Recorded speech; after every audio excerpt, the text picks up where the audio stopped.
On December 28th, 1983, Beach Boy Dennis Wilson's body was pulled from the bottom of a cold marina, his lungs full of water and his blood full of alcohol. The supposed truth was a simple, tragic drowning. But the real story involves a secret so dark it connected him to Charles Manson's murderous rampages. This wasn't just an accident. It was the final, delayed consequence of a life spent running from a devil. A life so legendary, it took President Ronald Reagan himself to write the final damning chapter. And we were the only people with clothing on. It was rather unusual. So I left. I didn't get involved in that whole mess and went to take a shower. And we were on our way back to the studio, and this girl came into the shower. And then Charlie Manson shows up and says, "You can't do that." I said, "Excuse me? You can't leave the group." He looked at me like with this Charlie Manson stare. It was not good. And I got out of there as quickly as I could. And on our way back to the studio at Brian's house where we were recording, I said, "Well, Dennis, you really have an interesting character on your hands now." His last day on Earth was a portrait of total chaos. He was in Marina del Rey on a friend's boat, the Emerald, floating in the very slip where his own beloved yacht, the Harmony, used to be. It was 58 degrees, but Dennis was diving over and over into the murky 13-foot deep water. He wasn't swimming. He was on a desperate, drunken mission, trying to recover a trove of personal items he'd thrown overboard from his own boat in a fit of rage years before. The coroner's report was swift, clean, and exactly what everyone expected: accidental drowning. With a blood alcohol level of 0.26, more than 3 times the legal driving limit, the case was open and shut. He was drunk. He was repeatedly diving in cold water, and his body gave out. For many, it was a tragic, but sadly predictable end for a man who had famously lost his battle with addiction. But is this actually the truth, or was there something darker hiding underneath it? This wasn't just a man having a bad day.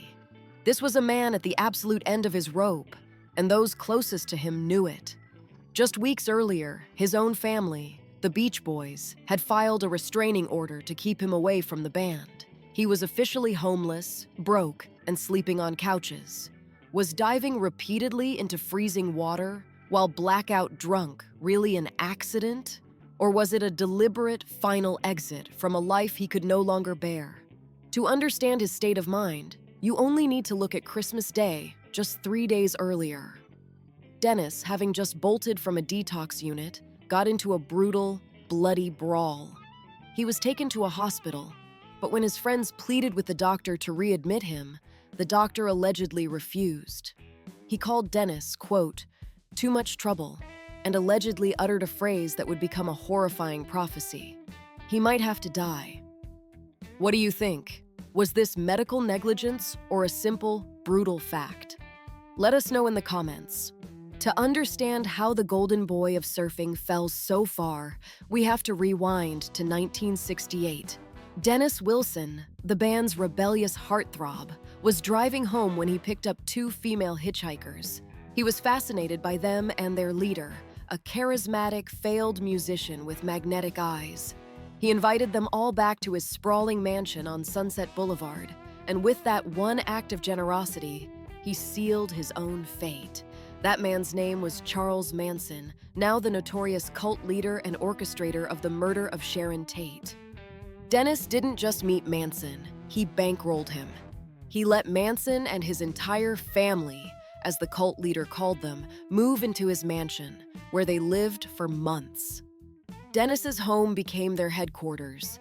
He paid their bills, fed them, and gave them access to his rock star life, reportedly burning through over $100,000 on his new guru. He saw himself as a star maker, and he was convinced he had found his dark new prodigy.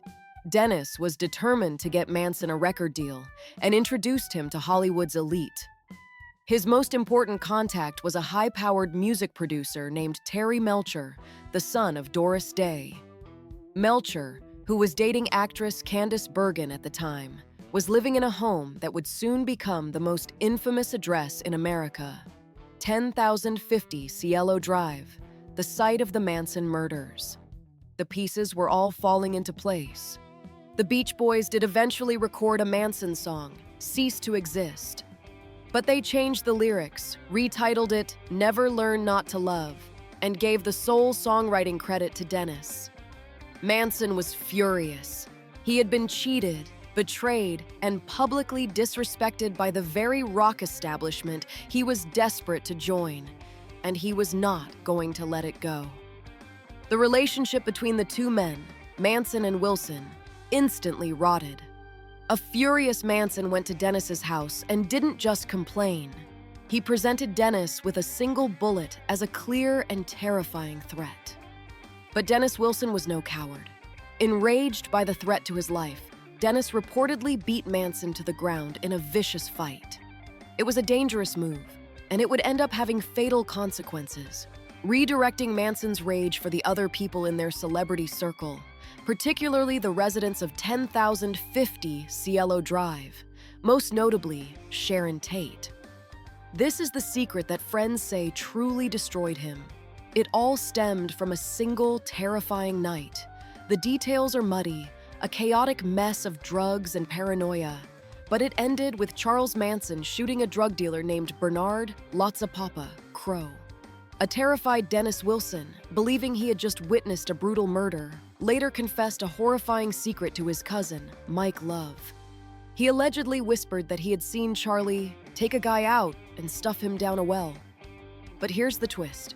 Crow survived. Manson had only wounded him. Dennis, however, was convinced he was the witness to a capital crime, and that guilt and that terror of what he knew became his life sentence. For the rest of his life, Dennis lived in mortal fear. He was convinced he was next on Manson's hit list, that the family would return to finish the job.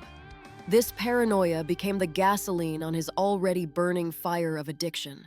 He spiraled, using drugs and alcohol to numb the terror and the guilt. He had escaped Manson's grip, but the shadow of the family would never, ever leave him. His life became a tornado of chaos that pulled in other stars. He began a tumultuous, roller coaster affair with Fleetwood Mac's Christine McVie. Their relationship was so intense, so passionate, and so destructive that it's rumored to have inspired some of her most heartbreaking songs. He was the most charismatic man in the room, but he was also a black hole of self-destruction. His addictions made him unreliable, violent, and a massive liability. He reportedly got into a fistfight with his cousin, Mike Love, backstage as a live audience waited. The family feuds were legendary. As a final bizarre act of self-sabotage, he entered into a volatile marriage with Mike Love's own illegitimate daughter, Shawn Love. It was the final straw. The band he co-founded had no choice but to boot him. By 1983, the money was gone. His royalties were gone. His friends were gone. He was officially homeless, a ghost of his former self. Just 3 days before Christmas, he was a bloody mess being turned away from a hospital.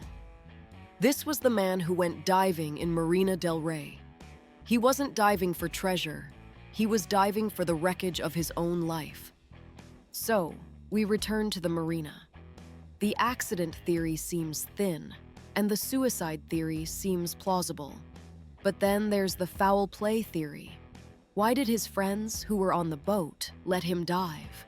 Why did no one stop a man who was visibly, dangerously intoxicated from repeatedly plunging into 58-degree water? It wasn't just negligence. For some, it looks deeply suspicious. Was his death simply too convenient? He was a financial drain and a public embarrassment to the band's clean-cut image. More frighteningly, he was one of the last living people who knew the full truth of the Manson family's inner workings. He knew where the bodies were buried, perhaps even literally. Was a drunken accident the perfect tidy cover for something far more sinister? Here is where the story becomes truly bizarre. Dennis had always wanted to be buried at sea in the Pacific Ocean he loved. But this is a right reserved only for veterans and high-ranking officials. It was completely illegal for a civilian. The Wilson family petitioned, but they were denied. So they went higher, and the request went all the way to the White House. In an unprecedented move, President Ronald Reagan personally intervened. Citing Dennis's work as a national treasure with the Beach Boys, Reagan gave special permission for the U.S. Coast Guard to bypass federal law and conduct the burial. Why? Why would the President of the United States get involved in the burial of a disgraced, homeless rock star? It was a final, surreal display of the power and fame Dennis once wielded. If you've enjoyed this strange and tragic story, please hit that like button and subscribe for more. So what really happened to Dennis Wilson? Was he a man who simply drowned by his own tragic choices? A tormented soul who chose to end his own pain? Or was he the final victim of Charles Manson, silenced for the secrets he kept? The official story is accident, but the truth lies somewhere in the darkness, 13 feet down, with the golden boy of the California dream. Enjoying our deep dives into rock and roll's history? Please drop us a like and a subscribe to support the channel, and feel free to click one of the videos on your screen to continue learning about classic rock's dark past. See you there.